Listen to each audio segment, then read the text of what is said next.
نحمدہ ونصلی ونسلم علی رسولہ الکریم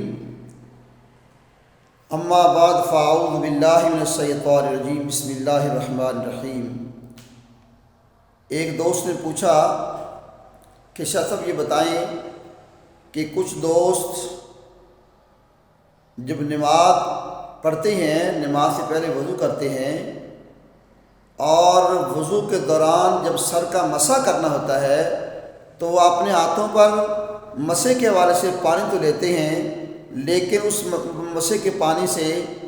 جو آلود ہوتے ہیں ان کے انگوٹھے، ان کی انگلیاں، ان کو پہلے بوسہ دیتے ہیں،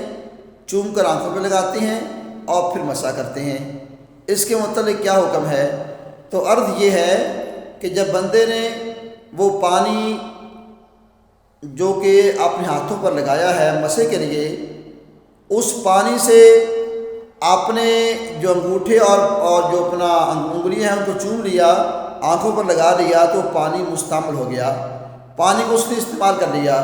اب جب پانی استعمال ہو چکا ہے تو اب کیا ہے، فقہائے شریعت کے اعتبار سے کہ مستعمل جو پانی ہے وہ پاک تو ہے لیکن پاک کرنے والا نہیں، یعنی وہ مستعمل پانی اس سے مسح نہیں کیا جا سکتا۔ جب مسح نہیں ہوگا تو وضو کا چوتھا فرض جو ہے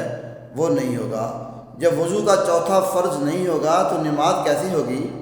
ایسے ہی کچھ دوست نماز میں پڑھنے کے لیے آتے ہیں، دیکھتے ہیں کہ امام صاحب رکوع کے اندر ہیں اور انہوں نے تکبیر تحریمہ کہی اور ہاتھوں کو نہیں باندھا ناف کے نیچے، سیدھے رکوع میں چلے گئے، اور جب سیدھے رکوع میں چلے گئے تو انہوں نے اصل میں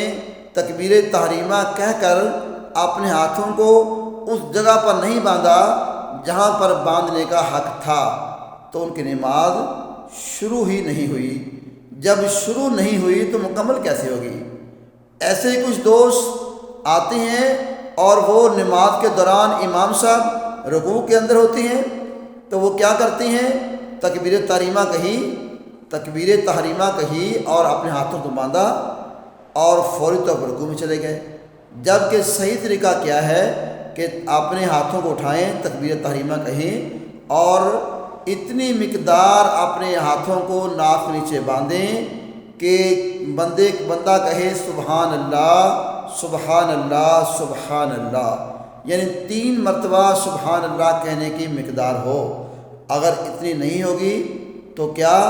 نماز آپ کی شروع نہیں ہوگی؟ جب نماز کا آغاز نہیں ہوگا تو انتہا اس کی کیسے ہوگی؟ ایسے کچھ دوست نماز کے دوران جب زمین پر سر رکھتے ہیں تو اپنے جو پاؤں ہیں ان کی انگلیاں صحیح طریقے سے زمین پر جماتے نہیں، جبکہ پاؤں کی جو انگلیاں ہیں ان کی یعنی کہ ہر جو ایک پاؤں ہے ان کا انگوٹھا اور 3 انگلیاں ان کا جمانا زمین پر لازم ہے، اور تمام کا جمانا یہ سنت ہے۔ اور اگر پاؤں اٹھے ہوں گے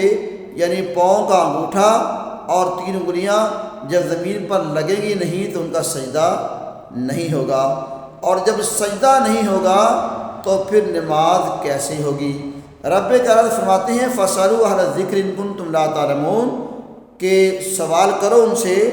جن کو پتہ ہے، اہل علم سے لوگوں سے پوچھو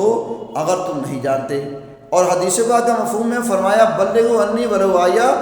کہ میری طرف سے اگر ایک آیت بھی ہو تو اس کو پہنچا دو۔ دعا ہے کہ رب کائنات ہم سب کو مسائل سیکھنے،